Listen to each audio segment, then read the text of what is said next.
J'espère que ma mère ne lira jamais cet email. Je t'ai promis l'honnêteté et la transparence sur ce que j'ai traversé ces 5 derniers mois. Je te préviens, ce qui va suivre ne va pas être très gai. Alors je suis là, seul et paniqué. Et de plus en plus, l'idée d'abandonner s'incruste chaque jour, un peu plus dans ma tête. Je me questionne sur le sens de tout ça. Qu'est-ce que je fous là? Pourquoi j'ai cette impression de me battre depuis 3 ans sans vraie réussite? Le sentiment d'injustice, voir certaines personnes percer en racontant des conneries et vendre des coachings, si on peut appeler ça comme ça, ou des produits miracles qui n'ont jamais fonctionné pour personne. Le sentiment de colère, me dire que je poste depuis 4 ans et demi, plusieurs fois par semaine, pour faire 1500 vues. De plus, être en colère contre moi-même, d'être dans cet état.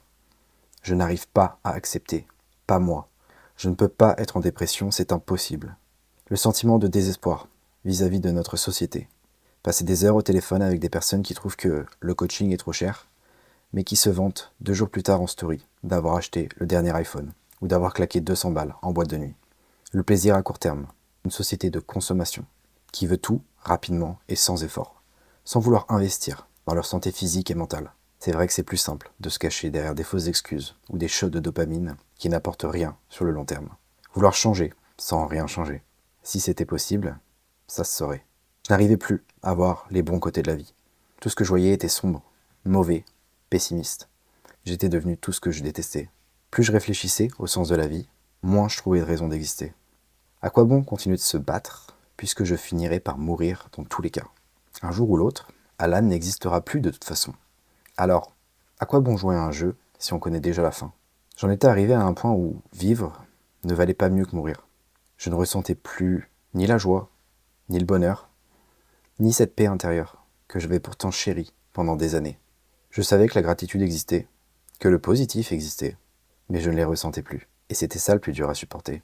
Savoir que là, normalement, j'aurais été heureux, mais qu'actuellement, je ne ressens rien. J'étais pris dans cette boucle infernale. Pourquoi vivre? Cette question rôdait dans ma tête, jour après jour, encore et encore. Et ne pas pouvoir y trouver de réponse satisfaisante ne faisait qu'empirer les choses. C'est comme jouer à un jeu d'adresse et perdre parce qu'on a trop réfléchi. Puis un jour, tu penses que c'est fini. Tu crois que ça va mieux. Tu retrouves un peu d'élan, une chose à laquelle te raccrocher. Moi, ça a été le lancement de ma chaîne YouTube et de mes podcasts. Et puis, un matin, tu ouvres les yeux et elle est de retour. Dans ton lit, juste à côté de toi. La dépression. Elle te regarde et t'emmène, te ramène, dans les recoins les plus sombres de ton esprit. Comme une cicatrice qu'on croit guérie mais qui se réouvre sans prévenir. J'étais en vie, mais plus vivant. Cette dépression, c'est comme un symbiote, comme dans Venom. Elle prend possession de toi, elle s'enracine, elle prend de plus en plus de place, et plus elle gagne du terrain, plus tu as l'impression de te perdre, autant physiquement que mentalement.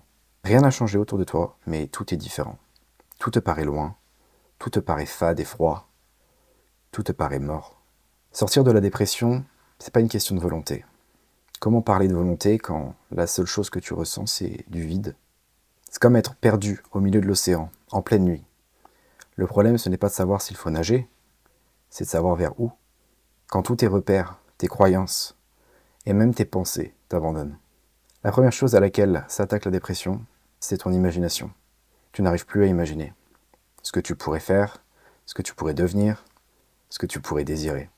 Et quand ton métier repose sur ta créativité, pour les idées, le contenu, l'accompagnement, ton énergie, pour la pédagogie, ton sourire, ta lumière, ton empathie, pour la capacité à ressentir ce que traversent les autres, bah tu t'écroules. Tu paniques. Tu veux t'en sortir, et vite. Mais c'est comme des sables mouvants. Plus tu te débats, plus tu t'enfonces. La dépression peut toucher tout le monde. Ce n'est pas une question d'éducation, ni d'argent, ni de réussite. D'ailleurs, le deuxième homme à avoir marché sur la Lune a fait une grosse dépression après être rentré chez lui. Malgré son rêve accompli, malgré le fait que c'était un héros, la dépression n'a pas de particularité déterminante. Elle adopte les particularités de ceux qu'elle attaque. J'ai longtemps hésité à en parler, parce que même en 2025, la dépression, ça reste tabou pour le grand public. J'avais peur que ça nuise à mon image, peur qu'on me voie comme un faible, comme un fragile, qu'on me dise « tu t'écoutes trop ». Mais en fait non, c'est pas que je m'écoute trop, c'est que je ne m'entends plus. Je croyais que les gens voulaient un coach fort, pas un mec qui parle ouvertement de ses tourments. Et puis j'ai repensé aux personnes qui m'inspirent le plus. Ce sont ceux et celles qui embrassent pleinement leur humanité, leurs doutes, leurs peurs, leurs problèmes. Celles qui ont traversé une maladie, un deuil, des TCA, une dépression.